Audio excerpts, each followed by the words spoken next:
हरियाणा की हर अपडेट के लिए बेल आइकन दबाएं और सब्सक्राइब करें STV हरियाणा न्यूज। नमस्कार, आप देख रहे हैं हरियाणा न्यूज और मैं हूं आपके साथ शुभेंदु सिंह। हरियाणा में 14 जून को होने वाली बीजेपी की वर्चुअल रैली पर सियासत गर्म है। विपक्ष कोरोना संकट के बीच वर्चुअल रैली पर सवाल उठा रहा है तो सत्ता पक्ष विपक्ष के हर वार का पलटवार कर रहा है। जरा आगे आप देखिए।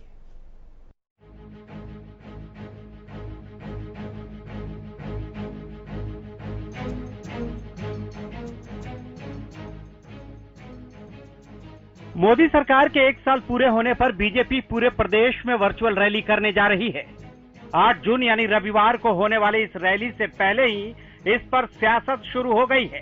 एक तरफ बीजेपी इस वर्चुअल रैली को रियल रैली बनाने में जुटी हुई है तो दूसरी तरफ नेता प्रतिपक्ष भूपेंद्र सिंह हुड्डा वर्चुअल रैली के बहाने बीजेपी पर निशाना साध रहे हैं। भूपेंद्र सिंह हुड्डा ने कहा है कि प्रदेश में कोरोना के मामले हर दिन बढ़ रहे हैं, ऐसे में ये वक्त रैली करने का नहीं है बल्कि मिलकर कोरोना से लड़ने का है। उन्होंने सरकार पर प्रचार का भोंपू बजाने का आरोप भी लगाया। वर्चुअल रैली तो करो, लेकिन जो मैंने पढ़ा है, कटारिया साहब का बयान पढ़ा है कि 11 जिलों में 750 आदमी करे। अरे आदमी मर जाता है 20 आदमी से, MHA की गाइडलाइंस है, मर जाता है, निधन हो जाता है तो 20 आदमी से ज्यादा इकट्ठे नहीं हो सकते। उसमें शादी में 50 से नहीं ज्यादा हो सकते। ये रैली ये अपना भोपूले अपनी अचीवमेंट बताएंगे, अचीवमेंट नहीं अपनी विफलताएं। रैली करने लगे तो आज हम रैली इनसे कई गुना कर सकते हैं, लेकिन आज वो समय नहीं है। आज समय है इस बीमारी से लड़ने का, आज इंसान को बचाने का, आदमियों को इस संकट से निकालने का। बीजेपी की ये वर्चुअल रैली 1 महीने तक चलने वाले उस अभियान का हिस्सा है जिसमें बीजेपी मोदी सरकार के दूसरे कार्यकाल की उपलब्धियों को लेकर जनता के बीच पहुंची है। उधर हुड्डा के बयान पर प्रदेश के परिवहन मंत्री मूलचंद शर्मा ने पलटवार किया है। मूलचंद शर्मा ने कहा कि भूपेंद्र सिंह हुड्डा चाहे तो रैली कर सकते हैं, उन्हें किसी ने मना नहीं किया है। साथ ही उन्होंने कहा कि वर्चुअल रैली में सरकार की उपलब्धियां बताने के साथ ही तमाम मुद्दों पर चर्चा की जाएगी। इसके अलावा कोरोना संकट से बचाव को लेकर भी आह्वान किया जाएगा।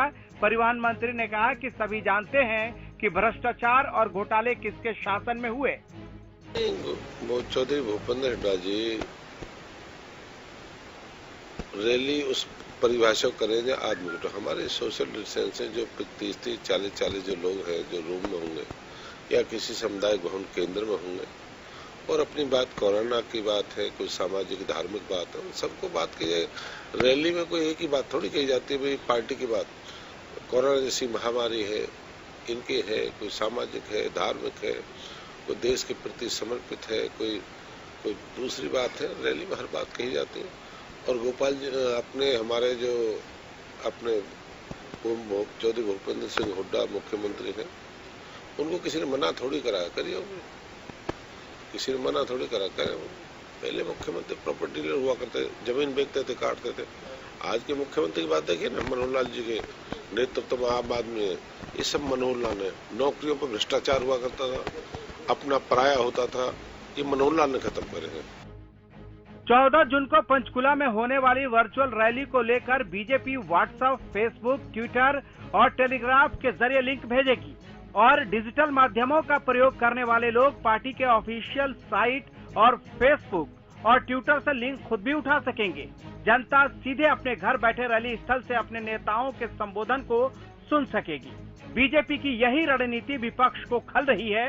एक तरफ जहां कोरोना काल में विपक्ष की पार्टियां जनता से दूर होती जा रही हैं, तो वहीं दूसरी तरफ बीजेपी वर्चुअल रैली के माध्यम से जनता तक पहुंच रही है, जिसको लेकर प्रदेश में वार पलटवार का सिलसिला रैली से पहले ही शुरू हो गया है। अब सवाल यह है कि वर्चुअल रैली को लेकर विपक्ष आपत्ति क्यों उठा रहा है, जबकि सत्ता पक्ष तो उन्हें भी रैली करने का नसीहत दे रहा है। Bureau report, Haryana news.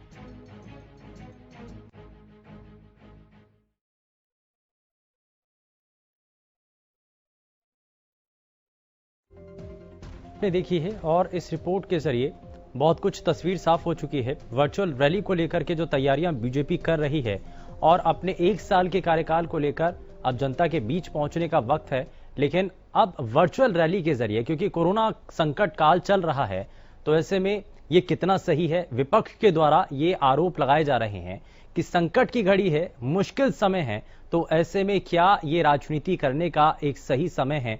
लेकिन वहीं बीजेपी की तरफ से भी कहा जा रहा है कि आपको किसने रोका है, आप भी करिए। अगर आप भी तकनीकी रूप से अपने आप को संपन्न मानते हैं, आप ये मानते हैं कि आपके पास तकनीकें हैं, आप उसको इस्तेमाल यदि करना चाहते हैं तो आप भी करिए, आप भी रैली करने की आपको भी अनुमति मिलेगी। लेकिन क्या वाकई में संकट काल में वर्चुअल रैली का मतलब क्या है? इस रैली के जरिए क्या संदेश देने की तैयारी होगी? इन सभी चीजों को जरा समझ लेते हैं और सबसे पहले आपको मिलवाते हैं हमारे आज के खास मेहमानों से और जरा जल्दी से रूबरू कराएं। आपको उससे पहले बता दें कि अभी जो तस्वीरें इस वक्त आपने इस रिपोर्ट के जरिए देखी हैं, उसके जरिए बहुत सारे सवाल हैं, जरा उन्हीं सवालों के जवाब तलाशने की कोशिश करते हैं। लेकिन सबसे पहले जरा आपको आज के खास मेहमानों से मिलवा दें। हमारे साथ राजनीतिक विश्लेषक योगेश कौशिक जी कार्यक्रम में जुड़ चुके हैं। योगेश जी बहुत स्वागत है आपका। भारतीय जनता पार्टी से प्रवक्ता भारत भूषण जी हमारे साथ कार्यक्रम में जुड़ चुके हैं। भारत जी बहुत स्वागत है आपका। और इंडियन नेशनल लोकदल से प्रवक्ता सुखवंत सिंह जी कार्यक्रम में जुड़ चुके हैं। सुखवंत जी बहुत स्वागत है आपका कार्यक्रम में। जरा जल्दी से मैं एक एक करके रिएक्शन ले लेता हूं। मैं सबसे पहले भारत भूषण जी, ये बार बार सवाल उठ रहा है वर्चुअल रैली को लेकर के, आखिर आपको ये नहीं लगता कि कोरोना संकट काल चल रहा है, लोग डरे हुए हैं, सहमे हुए हैं, देश के अंदर लगातार कोरोना की वजह से हर रोज मौत देख रहे हैं, ऐसे में क्या ये रैली करना और जो विपक्ष कह रहा है कि राजनीति आप कर रहे हैं, क्या ये इस वक्त सही है? देखिए शुभेंदु जी, आपके चैनल के माध्यम से प्रदेश में जितने भी लोग इस कार्यक्रम को देख रहे हैं उन तक ये बात पहुंचाना चाहते हैं कि अच्छा हुआ आपने ये आज ये विषय लिया है कि भारतीय जनता पार्टी ये वर्चुअल रैली करके मकसद क्या है और क्या संदेश देना चाहती है। पूरे देश भर में ये रैलियां कर रही है और हमारे हरियाणा प्रदेश में ये 14 तारीख को हम पंचकूला से करने। जहां तक विपक्ष का कटाक्ष करने का अर्थ है तो मैं तो ये कहूंगा किसियानी बिल्ली खंबा नोचने का काम करती है। उनके पास इस समय इस संकट की घड़ी में, जबकि उनको भी पूरा साथ लेकर के चलना चाहिए था सरकार के साथ, भारतीय जनता पार्टी के कार्यकर्ताओं ने, भारतीय जनता पार्टी के नेताओं ने, भारतीय जनता पार्टी सरकार ने, शासन ने, प्रशासन की मदद करते हुए इस लॉकडाउन के समय से ही आज तक लगातार समाज के बीच में जाकर के कोरोना फाइटर्स, कोरोना वॉरियर के तौर पे फ्रंट लाइन पर आकर। नहीं भारत भूषण जी, आप ये चाहते हैं कि विपक्ष इस समय आपका सपोर्ट करे, लेकिन आपका ये पार्टी का कार्यक्रम है, तो ऐसे में क्यों विपक्ष आपको सपोर्ट करेगा? कार्यक्रम है, देखिए शुभेंदु जी मुझे बताने दीजिए, पार्टी इस वर्चुअल रैली के माध्यम से जो करना चाहती है उसकी गहराई को समझने की जरूरत है। विपक्ष के पास कोई कार्यक्रम नहीं है, पार्टी के पास कार्यक्रम है। पार्टी की जिम्मेदारी, क्योंकि सत्ता में भारतीय जनता पार्टी है, इसलिए और भी कई गुना ज्यादा बढ़ जाती है। और जब संकट की घड़ी से हम लड़ रहे हैं और इसमें एक प्रकार से विजयी होकर के निकल रहे हैं, इस प्रकार से राष्ट्रीय स्तर पर देखा जाए तो माननीय प्रधानमंत्री जी ने जिस प्रकार से लॉकडाउन को इंप्लीमेंट किया और उसके कारण आज तक इस महामारी को अपने से कोसों दूर रखा है। आपका कहना ठीक है, आंकड़े के हिसाब से बढ़ रही, लेकिन जिस प्रकार से जनसंख्या का घनत्व भारत में है, इस देश में है, इस देश के शहरों में है, सर मैं तो उस आंकड़े को यहाँ पर साझा कर रहा हूँ कि जिसमें ये बताया जा रहा है कि अब दुनिया के उन देशों के अंदर जहां 11वें 12वें पायदान पर भारत था अंतर्राष्ट्रीय स्तर पर, अब वो चौथे पायदान तक पहुंच चुका है। ठीक है, आप ये मान रहे हैं, आप ये जो आप कह रहे हैं कि लॉकडाउन का शुरुआत में लगाने का असर आज तक नजर आ रहा है, लेकिन उसके बाद हमने तैयारियां कितनी की हैं सर? ये बड़ा सवाल है ना। चलिए मैं उस पर भी आऊंगा। मनीष खटाना जी कांग्रेस पार्टी से प्रवक्ता भी इस बीच हमारे साथ कार्यक्रम में जुड़ चुके हैं। मनीष जी बहुत स्वागत है, मैं आपसे भी रिएक्शन लूंगा, लेकिन जो सवाल मैं आपसे कर रहा था भारत जी, जरा इसका जवाब दीजिए, क्योंकि लगातार संकट तो बढ़ ही रहा है, लॉकडाउन लगाया गया, उसका फायदा आज कितना मिल रहा है? हाँ देखिए, दो प्रश्न है, एक तो लॉकडाउन का फायदा क्या रहा और एक Bharatiya Janata party virtual rally के माध्यम से क्या करना चाहती। पहले तो वही प्रश्न था, वर्चुअल रैली के माध्यम से भारतीय जनता पार्टी अपने प्रदेश के लोगों को, राष्ट्र के लोगों को यह संदेश देना चाहती है कि सरकार बहुत मुस्तैदी के साथ इस फ्रंट पे लड़ रही है और उसके साथ साथ जहां पीछे कारोबार बंद रहे, व्यापार बंद रहे, फैक्ट्रियां बंद रही, मजदूरों को अपने पलायन करके जाना पड़ा, धीरे धीरे उस चीज को हम पटरी पर लाने का प्रयास करेंगे तो पूरे राष्ट्र को, पूरे प्रदेश को और भारतीय जनता पार्टी के कार्यकर्ताओं को मुस्तैदी के साथ इस फ्रंट को जीतते हुए। चलिए, अगर आपने नौकरियों का जिक्र किया है, आपने लॉकडाउन के समय उन लोगों का जिक्र किया है जो कि पलायन करते हुए नजर आए, प्रवासी मजदूरों का अगर आप जिक्र करें सर, तो मैं इसके साथ साथ आपसे ये भी जानना चाह रहा हूं, आज भी प्रदेश में ऐसी कई कंपनियां हैं जो सैलरी कट की बात कर रही हैं और आज तक की भी हैं अभी तक इस लॉकडाउन के पीरियड के दौरान, और साथ ही साथ कई कर्मचारियों को बाहर का रास्ता तक दिखा दिया गया। अब ऐसे में जो पहले से बेरोजगार लोग थे, एक उनका सवाल, और दूसरा इस कोरोना काल की वजह से जिन लोगों की नौकरी छिन गई है, अब ऐसे में उन सभी लोगों का क्या सरकार का कुछ उसको लेकर के कदम होगा, उस दिशा में क्या किया जाएगा, क्या उनके बारे में सोचा जाएगा, आने वाले समय में क्या नौकरी ऑफर की जाएंगी, कितनी नौकरियां निकालने की कोशिश कर रही है सरकार, इसको लेकर भी एक सवाल। शुभेंदु जी, मैं यही कहना चाहूँ कि इन वर्चुअल रैलीज के माध्यम से माननीय प्रधानमंत्री जी और हमारे भाजपा शासित जो प्रदेश है उनके मुख्यमंत्री जो कार्यक्रम लेकर के आने वाले हैं, वो आप जब देखेंगे तो इसमें हर प्रकार के लोगों के लिए एक योजना हम लेकर के आने वाले, कार्यकर्ताओं को मानसिक रूप से, शारीरिक रूप से एक नई एनर्जी देने के लिए कार्यक्रम तैयार किया जा रहा है कि जो अर्थव्यवस्था को कहें एक कर्ज स्टैंड स्टिल हो गई थी, व्यापार कारोबार स्टैंड स्टिल थे, उसको एक गति देने का काम करने के लिए कार्यकर्ताओं को आह्वान किया जाने वाला है। और ठीक है, यानी कि आपके कहने का मतलब यह है कि इस वर्चुअल रैली के जरिए एक दिशा दी जाएगी पूरे देश को, हरियाणा प्रदेश को, और अलग अलग हिस्सों में लोगों को मोटिवेट किया जाएगा और उनको ये बताया जाएगा कि आगे कोरोना काल के बाद, ठीक है, कार्यक्रम दिए जाएंगे कि हाँ, किस प्रकार से हमें, ठीक है, लक्ष्य भी इसमें निर्धारित होगा, विजयी होना है, हाँ, और अर्थव्यवस्था को और लोगों को और कारोबार को और समाज को दोबारा से पटरी पर लेकर के आना। ठीक है। मनीष खटाना जी हमारे साथ कार्यक्रम में लगातार बने हुए हैं। मनीष जी, मैं जरा जल्दी से रिएक्शन लेता हूं, फिर मैं बाकी मेहमानों के पास भी आऊंगा। अब बीजेपी कह रही है कि हम तो वर्चुअल रैली कर रहे हैं, हम तकनीकों का इस्तेमाल कर रहे हैं और ये तरीका है हमारा, तो आपको इसमें आपत्ति क्या है? देखिए, हमें बिल्कुल कोई आपत्ति नहीं है, ये एक रैली करें, 100 रैली करें, और जितना भी हरियाणा प्रदेश का और देशवासियों ने खून पसीने की गाड़ी कमाई से जो टैक्स इस सरकार को जमा कराया है, ये उसको अपनी रैलियों के माध्यम से खूब खर्च करें, हमें बिल्कुल कोई आपत्ति नहीं है। 72,000 LCD लगा के बिहार में वर्चुअल रैली कर रहे हैं, जिस तरीके से इन्होंने प्रसारण वहां किया है, क्या वो आज के टाइम में इस कोरोना संकट में जब अर्थव्यवस्था साफ हो गई है, ये गति की बात कर रहे हैं, ये व्यापार की बात कर रहे हैं, किसको गति दे रहे हैं? आज की डेट में कोई गति नहीं है, व्यापार धंधे सब ठप हैं, फैक्ट्रियां बंद हैं, मजदूर अपने घर जा चुके हैं। गति तो सिर्फ एक ही चीज की है और वो है कोरोना की। कोरोना पूरी गति में है और ये अपना मस्त है अपने वर्चुअल रैली करने में। ये कह रहे हैं जी विपक्ष के पास कोई कार्यक्रम नहीं है। भैया, हमें नहीं चाहिए ऐसे कार्यक्रम। अगर आप इसको कार्यक्रम कहते हैं, आप इस रैली को कार्यक्रम कहते हैं, अगर आप इसको जागरूकता कहते हैं, तो हमें ऐसे कार्यक्रम नहीं करने, चाहे सरकार आने को कितना भी समय लग जाए। लेकिन आज के डेट में सबसे बड़ा विषय जो है, जो गंभीर विषय है, मेरे भाई जनसंख्या की बात कर रहे हैं।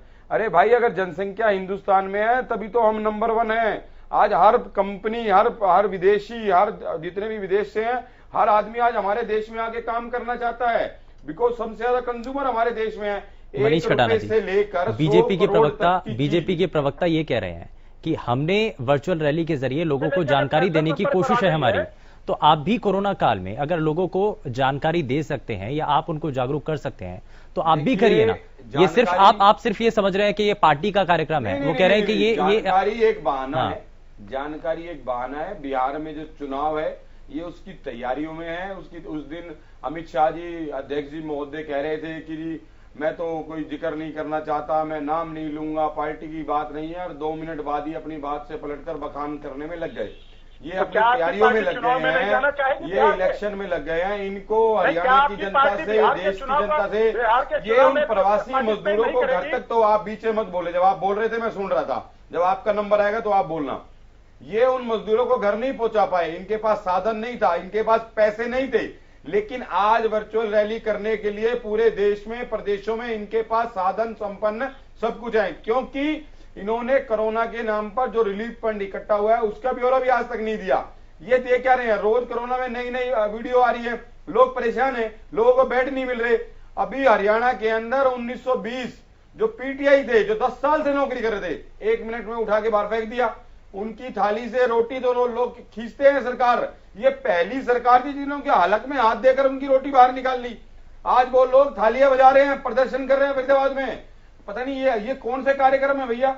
कौन सी वर्चुअल रैली की बात कर रहे हो? लोगों से नौकरी छीनने वाली सरकार, लोगों को घर पैदल भेजने वाली सरकार, अर्थव्यवस्था को साफ करने वाली सरकार, आपस में धंधे कराने वाली सरकार, ये कार्यक्रम है आपके। हमें नहीं चाहिए ऐसे कार्यक्रम, हम नहीं करते। हम देश की एकता और अखंडता को बनाए रखने वाले कार्यक्रम करते हैं। ऐसे कार्यक्रम आपको और भारतीय जनता पार्टी को मुबारक हो। आप इस कार्यक्रम को लगातार बनाएं।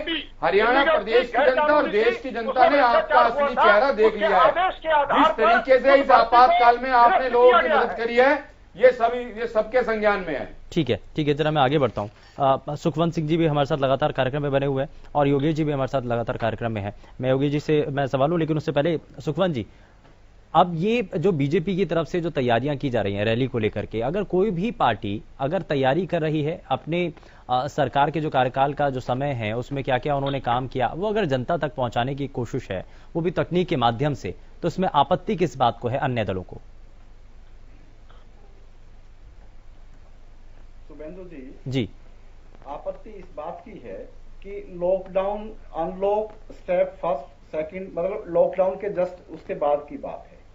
अभी जब बीजेपी के प्रवक्ता भारत भूषण जी बोल रहे थे तो उन्होंने कहा कि हम अपने कार्यकर्ताओं को एनर्जी देने के लिए ये प्रोग्राम कर रहे हैं। उनके बीच में एक लाइन थी। अब शुभेंदु जी, ये अब देश के ऊपर संकट है, प्रदेश के ऊपर संकट है। हम लगातार देख रहे हैं कि किस प्रकार से सरकारें जो है वो विफल हुई हैं इस कोरोना को टैकल करने में। लॉकडाउन ठीक है, हम उस बात को अप्रिशिएट करते हैं कि समय पे उसको लगाया गया, उसकी वजह से बचाव है।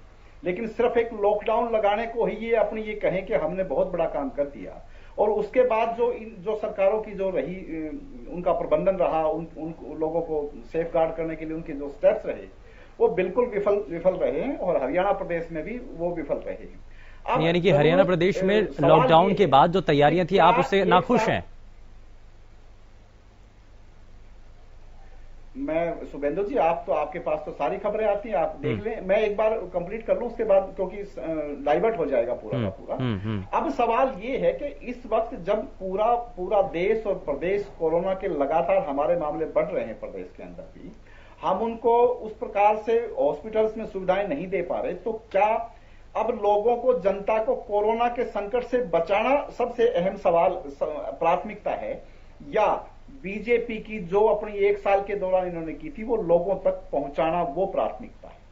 अब किसी के लिए अगर पूरी जनता को संकट से बचाना प्राथमिकता हो तो वो ये रैली ना करे, लेकिन क्योंकि इन लोगों के लिए अपने ढोल पीटना, अपने आप ढोल पीटना, अपनी पीठ को स्वयं थपथपाना, इनके लिए एक पहले भी ये एक विषय रहा, ये अब भी है।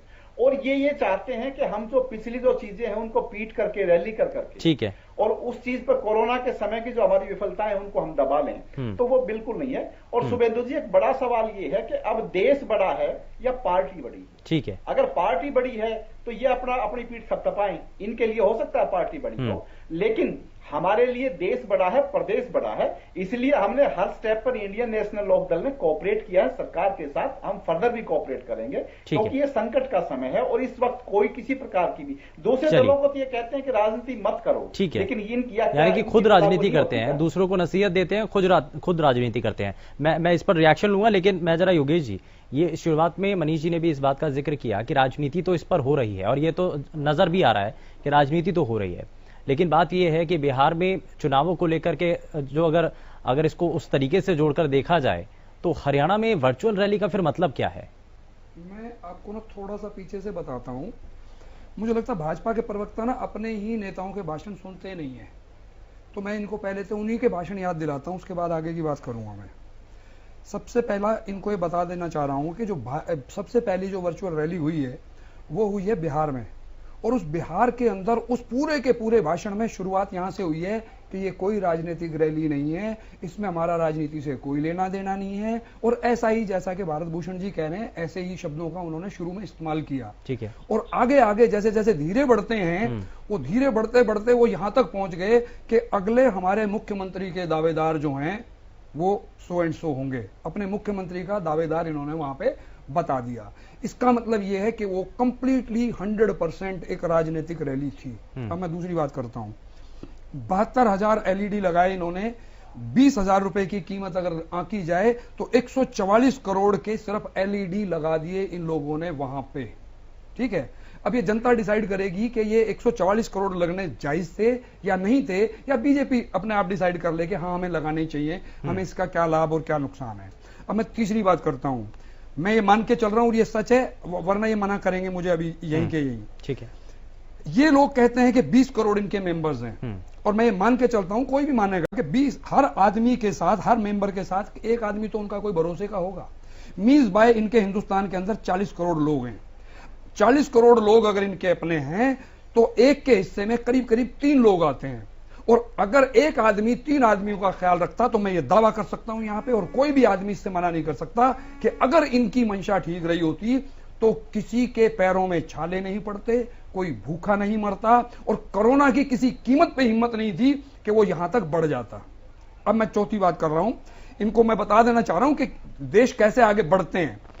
एक कंट्री है न्यूजीलैंड, पर मैं मान लेता हूं न्यूजीलैंड की जनसंख्या हमसे काफी कम है, ठीक है, बट न्यूजीलैंड के प्रधानमंत्री ने उस टाइम खुशी मनाई जब उसने प्रॉपरली डिक्लेयर किया कि आज के दिन मेरे देश के अंदर 14-17 दिन से कोई भी कोरोना का केस नहीं आया है, और ये खुशी की बात है।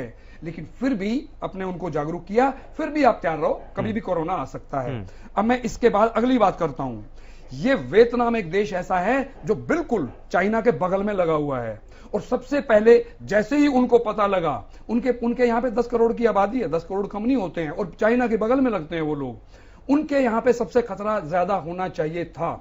लेकिन जैसे ही उन्हें पता लगा, उनके पास जैसे ही केस आया, उन्होंने वुहान की इमीडिएटली जो भी फ्लाइट थी एकदम बंद करी और इमीडिएटली एक्शन पे लग गए, और उन्होंने 80,000 लोगों को क्वारंटाइन किया। आज के दिन वियतनाम में एक भी क्वारंटाइन का मरीज नहीं है। अब मैं चौथी बात पे आता हूं। राहुल जी ने पार्लियामेंट के अंदर जब ये बोला कि भाई हमारे देश पे खतरा है, हमें इसका ध्यान दिया जाना चाहिए, तो इमीडिएटली सारी की सारी टीम, वो जो 40 करोड़ की टीम है, वो इसके पीछे लग गई कि राहुल जी आप जो है इटली जाइए, आपका इस देश में कोई काम नहीं है। मैं जो ये कह रहे हैं टाइम पे लॉकडाउन हुआ, ठीक है, लेकिन मैं ये कह रहा हूं, जसवंत भाई कह रहे थे कि वो सही टाइम पे हुआ, मैं कह रहा हूं बिल्कुल सही टाइम पे नहीं हुआ। वो कम से कम 2 हफ्ता पहले होना चाहिए था, और अगर होता तो नतीजे कुछ और होते, बदल जाते। और उसके अलावा अगर उस दौरान तैयारी की गई होती तो नतीजे कुछ और होते। और हरियाणा सरकार की भी बात मैं कर दूं तो मंत्री जी एक चाहते हैं, जो एक्चुअली इसके रेस्पॉन्सिबल हैं, वो चाहते हैं कि दिल्ली का बॉर्डर बंद हो, और इनके और लोग चाहते हैं कि बॉर्डर खुले रहें। तो आपस में मतभेद हैं। अब ये क्या यहाँ पे बताएंगे, राजनीति के अलावा मुझे नहीं लगता कोई बात। ठीक है, यानी कि राजनीति इसमें ज्यादा है, राजनीति ही ठीक है। भारत जी, बहुत सारे सवाल हो गए, जरा जवाब दे दीजिए। तो अभी खटाना साहब ने पहले किया, तो उसके बाद योगेश जी की बात करता हूँ। खटाना साहब का ये कहना कि 1983 जो अपना कर्मचारी थे, उनको इस सरकार ने बाहर निकाल दिया, कोरोना के समय पे इस तरीके से रोटी छीनने का काम किया। कांग्रेस के कार्यकाल में 2010 में उन लोगों को नौकरी दी गई थी, और माननीय उच्चतम न्यायालय के आदेश में स्पष्ट लिखा गया है कि वो भर्ती जो थी वो वैध नहीं थी, अवैध तरीके से, और उसमें घोटाले के जो स्पष्ट आए हैं, संकेत आए, उसके आधार पर उस भर्ती को निरस्त किया गया, और हरियाणा सरकार को आदेश दिया गया कि अगले 5 महीनों के अंदर जितने लोगों को भर्ती का उस समय 2010 में अवसर दिया गया था, सबको अवसर देकर के पुनः भर्ती करने का कार्यक्रम करे। उनकी बात का एक तो ये उत्तर है। दूसरा, योगेश जी ने बहुत बड़ी बात शुरू करके आखिर राहुल गांधी जी पर लाकर, आप तो इस प्रकार से योगेश जी कह रहे हैं जैसे राहुल गांधी जी के प्रवक्ता के रूप में आप चैनल पर बैठे हैं। अगर वियतनाम का उदाहरण दे रहे हैं, अगर आप न्यूजीलैंड का उदाहरण दे रहे हैं, तो उस छोटे से देश और उनकी घनत्व और जनसंख्या के घनत्व के आधार पर अगर देखें तो भारतवर्ष ने विश्व में सबसे बड़ी, अच्छे तरीके से, बड़ी जीवटता के साथ इस कोरोना से लड़ाई लड़ी है, और उसमें से विजयी होकर के निकला है। निश्चित रूप से आज की संख्या जो है मरीजों की बड़ी है, लेकिन अगर आप ये देखें कि जान बचाने का काम इस प्रकार के भारत भूषण जी, इस बात को तो समझिए कि अगर लॉकडाउन लगाया गया, अगर आप ये मान रहे हैं, ठीक है, अगर आप ये कह रहे हैं और ये मान रहे हैं कि लॉकडाउन लगाया गया और उसका असर देखने को मिला, लेकिन जो वो टाइम पीरियड मिला, क्या उसका अलग अलग राज्यों की सरकारों ने क्या उसका सही तरीके से पालन किया, या उसमें तैयारियां सही तरीके से की? क्योंकि उस वक्त उनको प्रैक्टिस करने का एक टाइम था, उनके पास ये तैयारी करने का एक मौका था कि वो तैयारी कर ले, तब तक बैकअप टाइम आपके पास है। शुभेंदु जी, ये हमें मानना पड़ेगा कि भारत जो है अभी भी विकसित देश है, हम अंडर डेवलप्ड कंट्री हैं, और इसमें संसाधन जनसंख्या के आधार से उतने पिछले 70 सालों में वो आधारभूत ढांचा जो है, चाहे स्वास्थ्य को लेकर के चले, इस विषय में पर्टिकुलरली आज की तारीख में वो डेवलप नहीं हुआ। भाजपा की सरकार आने से पहले पूरे देश में कितने पीजी वो थे, पोस्ट ग्रेजुएट इंस्टीट्यूट, कितने एम्स थे, आज की तारीख में कितने एम्स हैं? आप ये मानते हैं नंबर बताओ सर, प्लीज नंबर बताइए, कितने एम्स हैं आज के दिन? प्लीज नंबर बताओ, कितने एम्स हैं? प्लीज ये बताइए कितने एम्स हैं? योगेश जी, नंबर्स अगर पिछले 70 साल में स्वास्थ्य के विषय में ले आधारभूत ढांचा, अगर तैयार मूलभूत ढांचा एम्स कितने हैं? तो वो भाजपा के शासनकाल में एम्स कितने हैं? बीजेपी ने कितने एम्स बना दिए हैं? माननीय प्रधानमंत्री जी ने जिस प्रकार से इस देश को क्वारंटाइन करने के लिए 5,000 करोड़ एम्स कितने बनाए हैं ये बता दीजिए, वरना मैं आपको सबकी डिटेल दे देता हूँ। वर्ल्ड हेल्थ और ऑर्गेनाइजेशन ने उसकी तारीफ की है। आप अगर अपने देश के प्रधानमंत्री, अरे मैं अपने प्रधानमंत्री को आपसे ज्यादा मानता हूँ, आप वो गोटी मत फेंकिए, मुझे एम्स बताइए कितने एम्स हैं? ही करना चाहते हैं अरे मैं आपके मैं कमाल कर रहे हैं, आप प्रधानमंत्री मेरे भी आपके अकेले के नहीं है। भारत सरकार का ये हरियाणा सरकार, आप सिंपली ये बताइए एम्स की मिलिट्री का एम्स चालू हो गया क्या? हरियाणा की बात कीजिए। आप निष्पक्ष रूप से बात नहीं कर रहे हैं। अरे आप कमाल कर रहे हैं, आप मेरी बात को झूठा ठहराएंगे और मैं आपके यहाँ कर दूंगा, जबकि खुद झूठ बोल रहे हैं। जनता पार्टी की सरकारों का या केंद्र सरकार का अच्छा नहीं लगा है तो निश्चित रूप से आप निष्पक्ष बात नहीं कर रहे हैं। आपको ऐसा लगता है, ये बात पिछली बार कोई कांग्रेस ही कह रहा था कि आप निष्पक्ष बात नहीं कर रहे हैं, ये तो कोई ना कोई कहेगा ही। रहा है उस प्रकार से इस देश में क्वारंटाइन करने के लिए जितनी सुविधाएं थी वो उस वक्त उपलब्ध एकदम से नहीं थी। अच्छा ठीक है, मैं भारत भूषण जी, ठीक है भारत भूषण जी, जब इस वक्त मुश्किल है, सवाल यह है कि जब इस वक्त मुश्किल चल रही है, संकट इस वक्त चल रहा है, तो क्यों नहीं फोकस सबसे ज्यादा पहले देश के लिए किया जाए, देश के लोगों के लिए किया जाए, और उसके बाद में 1 साल जो आपका हुआ है सरकार, आपका कार्यकाल जो है, उसके बाद में आप उसके बारे में बखान कीजिए जी। जो ये कार्यक्रम हो रहा है, इस कार्यक्रम में खाली 1 साल में जो बड़े 5-6 मुद्दे हैं जो विश्व स्तर पर जिसमें भारत को एक छवि दिलाई है या एक असर पड़ा है, वही मुद्दे नहीं होने वाले। इस दौरान जो ये संकट आया है, ये आपदा आई है, इसके ऊपर भी केंद्र सरकार और राज्य सरकार जिस प्रकार से फोकस करके आने वाले समय में नहीं, भारत भूषण जी, इस वक्त कोरोना से बड़ा तो कोई विषय इस वक्त देश के अंदर तो है नहीं ना। कोरोना से संबंधित पूरा देश भर के अंदर, पूरी दुनिया के अंदर ये मान लीजिए कि इससे बड़ा तो कोई विषय है नहीं। तो अगर हम इस वक्त फोकस सबसे पहले जो है कोरोना को लेकर के करें, आप देखिए तो सही कि हरियाणा प्रदेश में अब जिस समय ये रैली होगी, फोकस देखिए आपको कहाँ आएगा, अर्थव्यवस्था पर नहीं तो जागरूक किया जाएगा कोरोना को लेकर के पर होगा। निश्चित रूप से कोरोना के बारे में भविष्य का जो कार्यक्रम हरियाणा प्रदेश का, कोरोना से लड़ते लड़ते अपने प्रदेश को, अपने देश को दोबारा से आर्थिक रूप से, व्यापार के रूप से, इंडस्ट्री के रूप से पटरी पर लाने का काम हम करने वाले हैं। ठीक है, मैं जरा मनीष जी एक जल्दी से रिएक्शन ले लेता हूं। मैं सुखवंत जी आपके पास भी आऊंगा और छोटे से ब्रेक के लिए भी रुकना है, जल्दी से रिएक्शन सर।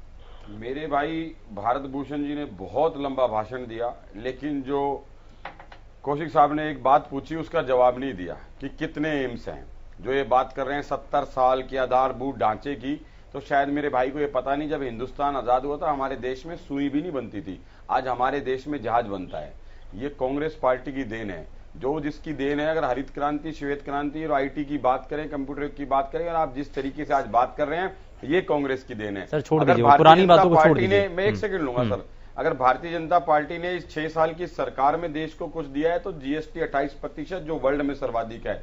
नोटबंदी, जो आज तक लोग उभरे नहीं है, जितने कारखाने बंद हुए। अगर आपने 100 दिन में काला धन लाने की बात करी थी, 100 स्मार्ट सिटी की बात करी थी, बुलेट ट्रेन की बात करी थी, 2 करोड़ रोजगार की बात करी थी, आज 12 करोड़ रोजगार होने चाहिए। आपने 12 करोड़ रोजगार छीन लिए। 15 लाख रुपए लोगों को लग रहा था वास्तव में कुछ ना कुछ जरूर आएगा। तो ये 6 साल में आपकी देन है। कोरोना, हरियाणा में जिस तरीके से 4 बार हरियाणा को जलाया गया, देश में जो दंगे हुए, ये आपकी देन है, इसलिए आपको याद किया जाएगा। हरियाणा में मात्र एक अमेठी के अंदर घोषणा की गई थी। आप वहां पर एक मिनट भारत भूषण जी, आप एक मिनट भारत भूषण जी, 1 मिनट मेरे को कंप्लीट करने दीजिए। आप बोलना। हरियाणा के अंदर एक एम्स की ये घोषणा करके गए थे, जिसके लिए लोगों ने 3 महीने तक वहां अनशन करा था अमेठी के अंदर। और लोकसभा चुनाव से पहले आदरणीय सांसद जी दोबारा वहां गए इनके बीजेपी के कि हम बनाएंगे। आज तक उसमें ईंट नहीं रखेगी। और जो हमारे दीपेंद्र सिंह ने अपना यहाँ पर झज्जर के अंदर जो एम्स बनाया, उसको मैं शिफ्ट करने की बात कर रहे थे कि इसके 2 पार्ट कर दो। अरे भैया, 3000 करोड़ की सरदार वल्लभ भाई पटेल की जो मूर्ति बनाई, इतने पैसे में आप कितने एम्स बनाते, IIT बनाते, विश्वविद्यालय बनाते, कोई नई सड़क, कोई रेलवे लाइन हरियाणा के अंदर, कोई एयरपोर्ट। अगर आपकी सरकार ने 6 साल के अंदर बनाया है तो बता दें। ये भाषणबाजी से, वर्चुअल रैली से ये पर्दा ढक रहे हैं। इनको हरियाणा में रैली नहीं करनी, ये बिहार वाला पर्दा। चलिए ठीक है, ठीक है, ठीक है। यहाँ एक छोटे से ब्रेक के लिए मुझे रुकना होगा। मैं उन सभी सवालों का जवाब भी लूंगा सर आपसे, और हमारे साथ सुखवंत जी भी लगातार बने हुए हैं, योगेश जी भी हैं, उनके पास भी जरा रुक करूंगा। लेकिन उससे पहले एक छोटा सा ब्रेक, और ब्रेक के उस पर जरा ये भी समझने की कोशिश करेंगे कि जब वर्चुअल रैली को लेकर के बात की जा रही है तो इसमें जानकारी कितनी होगी और राजनीति कितनी। ब्रेक के उस पर इसी को लेकर बात।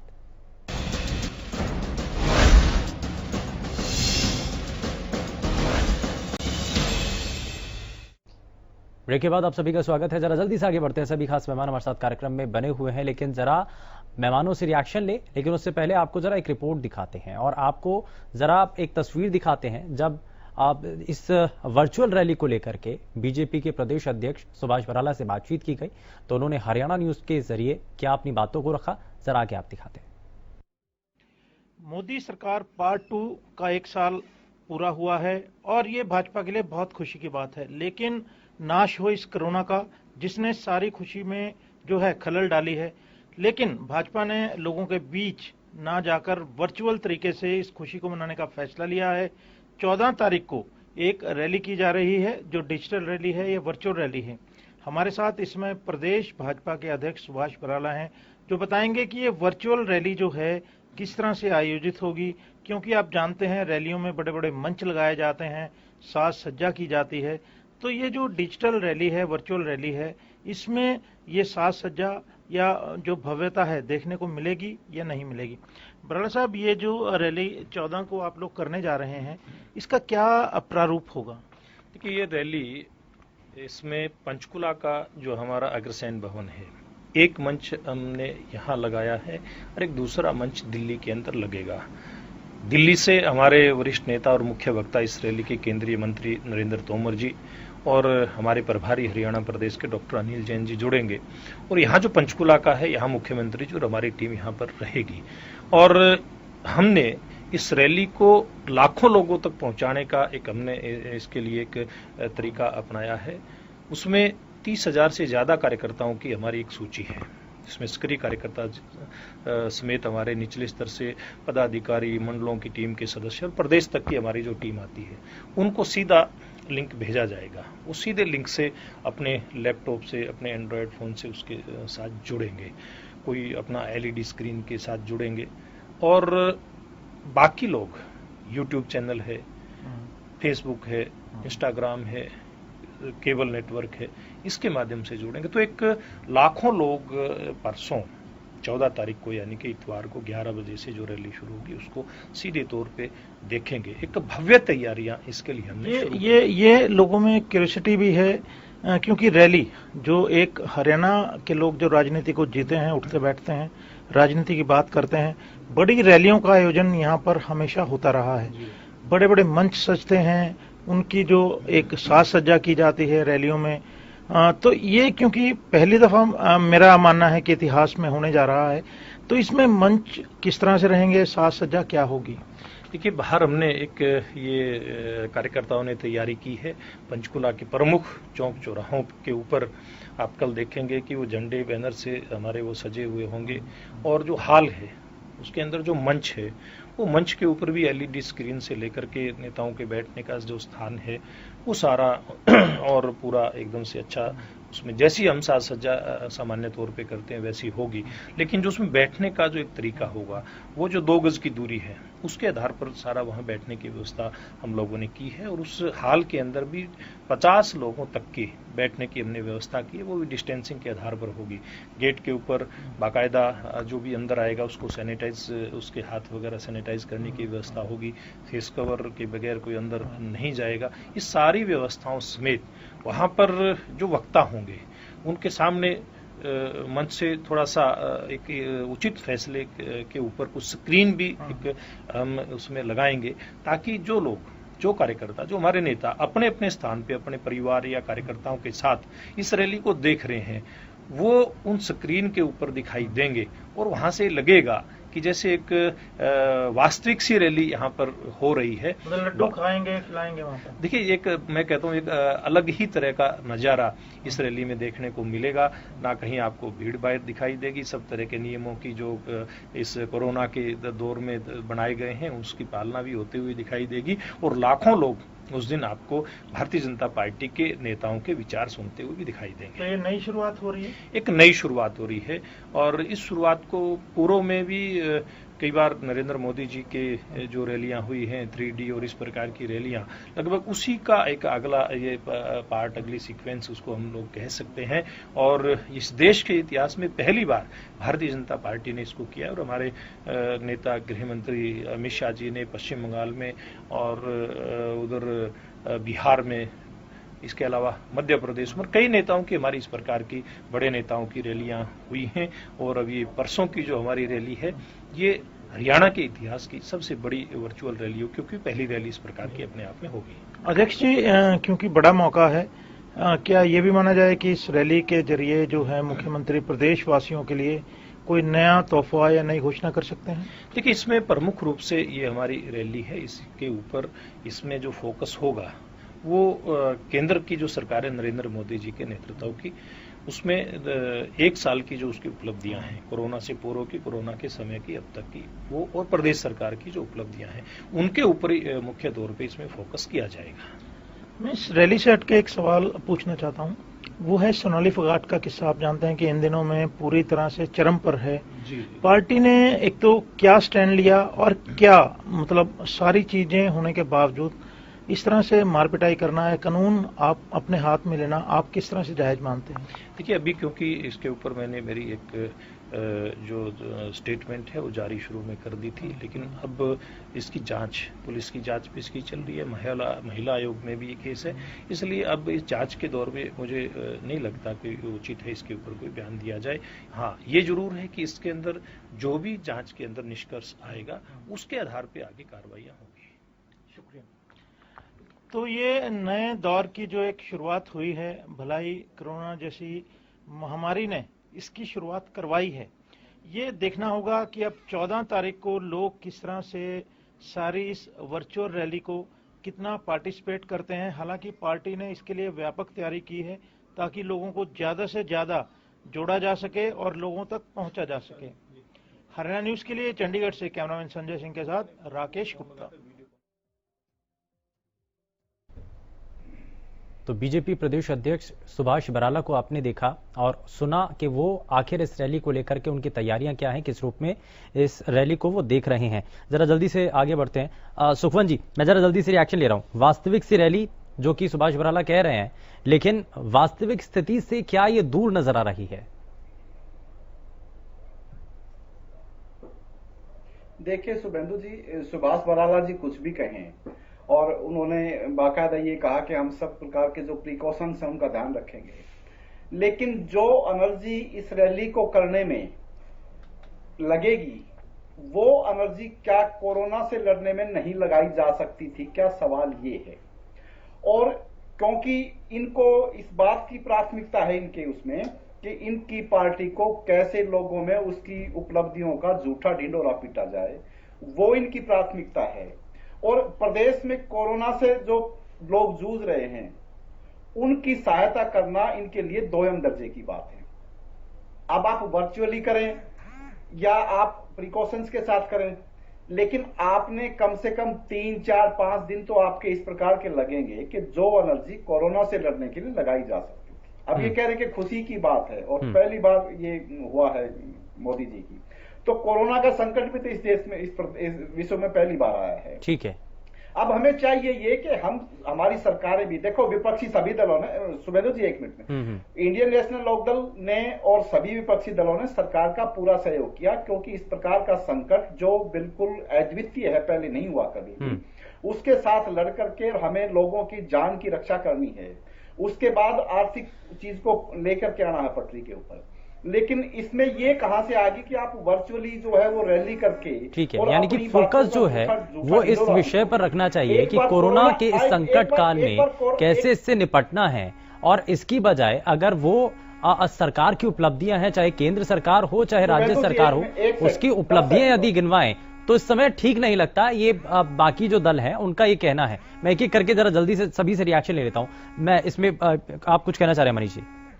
मेरी समझ में एक बात नहीं आ रही कि पूरे विश्व में और हमारे प्रदेश में, हमारे देश में आज जो महामारी है वो सभी जानते हैं कितना बड़ा संकट का समय है, कितने लोग इससे रोज दिन प्रतिदिन बढ़ रहे हैं, लोगों का इलाज नहीं हो रहा, लोगों को हॉस्पिटल नहीं मिल रहे, लोगों को बेड नहीं मिल रहे, जहां लोग इतने अर्थव्यवस्था जीरो आ चुकी है, काम धंधे बंद हो चुके हैं, लोग घरों में हैं, लोगों की नौकरियां जा चुकी हैं, जो नौकरी पे जा रहे हैं उनको आधी तनख्वाहें मिल रही हैं। मतलब जहां देश इस संकट की स्थिति में है वहां भारतीय जनता पार्टी, हमारे नेता विपक्ष भूपेंद्र सिंह हुड्डा जी ने भी कहा कि ये कौन सा प्रचार का भोपू आज बीजेपी पार्टी बना रही है, बजा रही है। आज कौन सा समय है? ये समय कोरोना से लड़ने का समय है। ये पार्टीबाजी राजनीति करने का समय नहीं है, चाहे वो विपक्ष हो चाहे वो पक्ष हो, दोनों को मिलकर हमें आज कोरोना से लड़ना चाहिए। अर्थव्यवस्था को पटरी पे लाने के लिए, लोगों के रोजगार जो छिन गए उनके लिए काम करना चाहिए। हुड्डा साहब ने एक बात और कही कि जो पीले कार्ड धारक हैं, जो ग्रीन कार्ड धारक हैं, उनको राशन मिलना चाहिए। ठीक है, उसके ऊपर सरकार ने ध्यान नहीं दिया। भारत जी से जवाब, लेकिन सरकार ये प्रचार का जो भारत जी से जवाब, फिर मैं योगेश जी के पास आता हूं। को भी तो गिने भारत जी, सरकार कौन सी उपलब्धियां, ऐसा नहीं लग रहा कि एनर्जी डाइवर्ट हो जाएगी?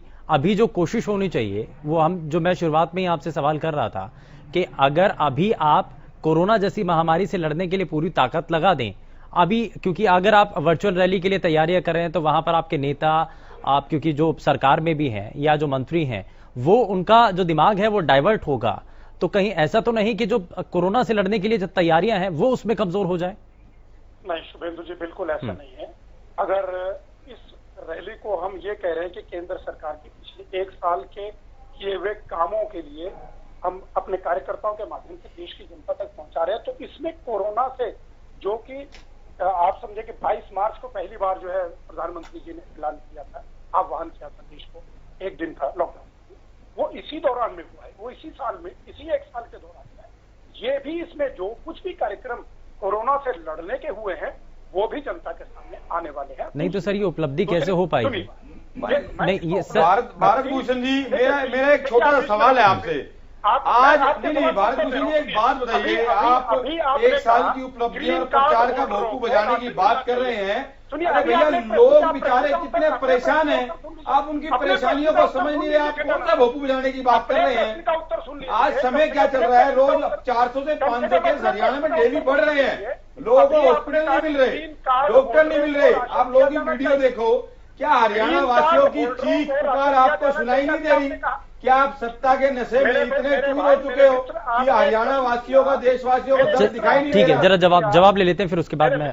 ठीक है मित्र, आपने एक प्रश्न किया बीच में कि ग्रीन कार्ड, राशन कार्ड होल्डरों को भी राशन मिलना चाहिए। मैं यमुनानगर से हूं, मैं आपको दावे से कह रहा हूं कि 23,000 से अधिक ग्रीन कार्ड होल्डरों को यमुनानगर में राशन बांटा जा रहा है या बटा है। भैया, मैं आधे हरियाणा से ज्यादा की बात करता हूँ, गुड़गांव की बात कर लो, फरीदाबाद, रेवाड़ी, महेंद्रगढ़, जो हमारा दक्षिण हरियाणा है, यहाँ पर किसी ग्रीन कार्ड को नहीं आप फोन लगाओ, आप किसी को मर्जी फोन लगाओ, किसी ग्रीन कार्ड को नहीं दिया जा रहा राशन।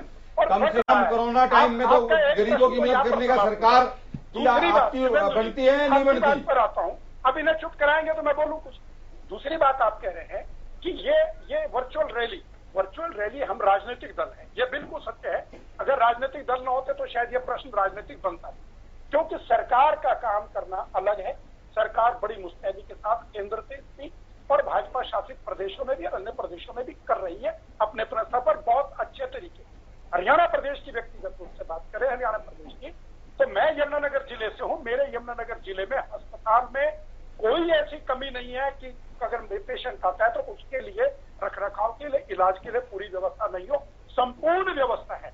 और आगे आने वाले समय के हमारे जिलाधीश महोदय ने, डिप्टी कमिश्नर साहब ने इतनी तक व्यवस्था कर ली कि अगर और कुछ ऐसा बढ़ता है तो जो हमारे मैरिज पैलेसेस हैं उन तक को आदेश दिए गए कि अपने पास पूरी व्यवस्था रखिए, गद्दों की व्यवस्था, बेड की व्यवस्था, ताकि अगर जरूरत पड़े तो उसको इस्तेमाल में लाया जा सके। सरकार, प्रशासन पूरी मुस्तैदी के साथ सारा काम कर रहा है। रही भारतीय जनता पार्टी की बात, तो भारतीय जनता पार्टी ने जिस समय से यह आपदा आई है, कार्यकर्ताओं ने बिल्कुल फ्रंट लाइन पर जाकर के एक वॉरियर की तरह से इस युद्ध को लड़ा है और प्रशासन और शासन ठीक है। सरकार का साथ दिया है। यदि ठीक है। कांग्रेस वाले अपना मुंह भारत बजा रहे भूषण जी, जरा बताएं तो आपने सिंधु जिस में यमुनानगर का जिक्र उद्धव कर रहे हो साहब कहाँ बहुत पर थे? खुशी की बात है। हम धन्यवाद देते हैं परम पिता या परमात्मा का कि यमुनानगर, जींद, सिरसा, कैथल जो इधर जो हमारा जितना भी हरियाणा इधर का है वहाँ पर केस नहीं है। हरियाणा का रेवेन्यू 60 से 75% के बीच में गुड़गांव देता है। मैं जरा एक एक करके, ठीक है। गुड़गांव, फरीदाबाद और सोनीपत है हाँ। जहाँ पर ध्यान देने की जरूरत है। आप यमुनानगर की बात ना करें। ठीक है। यमुनानगर में केस नहीं है और भगवान करे कोई केस आए भी ना। ठीक है, मैं सुखवंत जी आपके पास भी आऊंगा, लेकिन योगेश जी अब इन तैयारियों को लेकर के सरकार कितनी मुकम्मल है? यमुनानगर की बात नहीं, पूरे प्रदेश और पूरे देश की बात है। जब सरकार ये बताएगी अपने कार्यकाल की उपलब्धियां, तो उसमें लॉकडाउन को लेकर के ये सवाल क्या नहीं पूछा जाएगा कि लॉकडाउन लागू करने में कुछ समय की देरी कर दी, क्या उसमें कुछ हद तक ढिलाई रह गई, या फिर अब लॉकडाउन खत्म होने के बाद जब अनलॉक की बारी आई तो उसमें तेजी के साथ जो ग्राफ बढ़ रहा है और अब चौथे पायदान तक पूरी दुनिया के अंदर भारत पहुंच चुका है, तो इसको लेकर के क्या होगा? फिर सवाल यहां नहीं पूछे जाएंगे क्या? ये ना, मैं बीजेपी के प्रवक्ता से एक बात से बहुत खुश हूं कि इन्होंने अपने एरिया का अपना ध्यान रखा। वहां पे ये सच कह रहे हैं, वहां पे नहीं है तो इन्हें सारे जो है ना, सारा का हरा ही हरा नजर आ रहा है। एक्चुअली इनकी प्रॉब्लम ये है, इन्हें नहीं पता बाकी हिंदुस्तान में क्या हो रहा है या गुड़गांव में या हरियाणा में क्या हो रहा है। मैं अब 2-3 चीजें बताता हूं। पहली बात तो बरवाला जी ने वो बात साबित कर दी जो मैंने शुरू में कही थी कि आपने अपना होमवर्क नहीं किया और ये कंप्लीट पॉलिटिकल रैली है और उन्होंने एक्सेप्ट कर लिया है। दूसरा मैं बताता हूं हिंदुस्तान का हाल है क्या आज के दिन। 10,000 आज के दिन क्रॉस कर चुके हैं पेशेंट। 10,000 का मतलब है आज के दिन हम मैक्सिमम पे आ चुके हैं। अब मैं तीसरी बात करता हूं, जो तैयारी की बातें होती हैं, फिर आप ये मत कह देना मैं आप पार्टी का प्रवक्ता हूं। दिल्ली के अंदर सबसे बड़ी प्रॉब्लम है हमारे पड़ोस में, और दिल्ली वालों ने यह प्लान किया कि जब हमारे पास हॉस्पिटल नहीं है तो क्वारंटाइन करने के लिए क्या किया जाए। उन लोगों ने ध्यानचंद स्टेडियम को क्वारंटाइन के लिए तैयार कर दिया है। लगभग वो तैयारी पूरी कर चुके हैं अपनी। दूसरा स्टेडियम और बुक कर, सर पूरी सुन तो लीजिए। अब मैं मैं जो सुन तो लीजिए, अरे सुन तो लीजिए। मैं प्रवासी मजदूरों को आनंद विहार सड़कों पर उतार दिया। आपको सुन लीजिए भारत भूषण जी, अपने प्रदेशों को चले जाइए। भारत भूषण जी, फिर आप भारत भूषण जी, पार्टी के प्रवक्ता के रूप में नहीं बोल रहे तो क्या बोल रहे हैं? भारत भूषण जी, भारत भूषण जी, भारत भूषण जी, चलो मैं आपका प्रवक्ता ही सही, अगर गलत बोल रहा हूं तो वो बात बोलिए आप मुझे।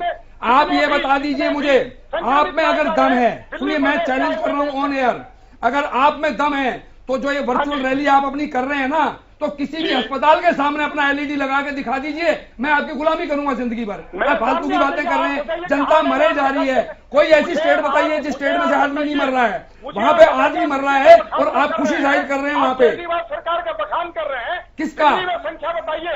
दिल्ली में संख्या तो ये भी आ रही है कि 3,000 से अधिक लोगों को जला दिया गया है और वो संक्रमित थे। क्या वो हिंदुस्तान में नहीं आता? क्या वो मोदी जी के अंडर नहीं है? क्या वो हिंदुस्तान में मोदी जी के अंडर नहीं आता क्या? अरे एलजी ने सारा अपने कंट्रोल में ले लिया है। वो उस दिल्ली सरकार सारा का सारा एलजी ने अपने कंट्रोल में ले लिया है और केजरीवाल जी ने कह दिया है जो ये गाइडलाइन देंगे हम सारा का सारा वो फॉलो करेंगे। नहीं चलिए ठीक है। एनीवे मैं जो कहना चाह रहा हूँ, आप अपनी स्टेट को संभालिए। यूपी के अंदर कूड़े की जो गाड़ी होती है ना, उसमें लाशें ढोई जा रही है। आपने वो देखा ध्यान से? कूड़े की नगर निगम की गाड़ी के अंदर लाशें ढोई जा रही है। चाहे इंद्रप्रस्थ स्टेडियम को बना ले, किसी को बना ले, सरकारों की जिम्मेदारी है। कोई तारीफ की बात नहीं है, अगर चाहे हरियाणा कर रहा है या केंद्र सरकार कर रही है। अरे हरियाणा की तो मैं पहले तारीफ कर रहा हूँ, हरियाणा ने कोई बुरा काम नहीं किया है, लेकिन आप जैसे लोग जो ये रैलियां कर रहे हैं, इससे यही हरियाणा के अंदर देखना आप 10,000 टाप जाएंगे। जरूरत नहीं है, लेकिन आप झूठी तारीफ मत करिए। चलिए ठीक है, मैं कह रहा हूँ अगर ये आपकी रैलियां हो रही हैं तो इन्हीं की वजह से हम 10,000 टापेंगे, वरना हम लोग सेफ थे। हरियाणा ने अच्छा किया था और अच्छा था। अगर ये दिल्ली बॉर्डर नहीं खुलते जो कि विज साहब ने कहा था, तो हरियाणा बिल्कुल सही रहता, एकदम सेफ रहता, कोई दिक्कत नहीं होने वाली थी। लेकिन आपकी आपसी लड़ाइयां ये खराब करके गई है। ठीक है, यानी कि अगर ये है कि बॉर्डर अगर नहीं खुलते तो शायद स्थिति और भी ज्यादा बेहतर होती, ठीक होती। ठीक है, सुखवंत जी कुछ कहना चाह रहे हैं आप? शुभेंदु जी, ये तो एक हिंदी में कहावत है ना कि मैं नाचूं तो वो नाचे तो नाच, मैं नाचूं तो नाच और वो नाचे तो मुजरा।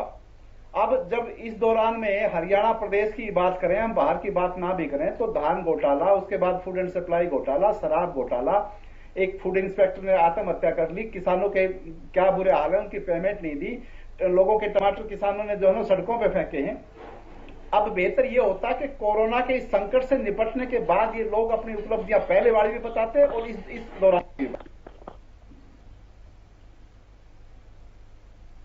कोरोना का जो पीरियड है उसकी उपलब्धि बता नहीं पाएंगे, तो इस कोरोना के समाप्ति से पहले ही ये अपनी जो झूठी जो उपलब्धियां हैं उनका ढिंडोरा पीटने के लिए इनकी ये एक्सरसाइज है। और इनको इस बात के लिए ये राष्ट्रवाद की जो बात करते हैं, देश पहले उसकी बात करते हैं, तो इनके लिए तो पार्टी पहले है, तो पार्टी का ढिंडोरा पीट रहे हैं। देश तो बड़े संकट से गुजर रहा है।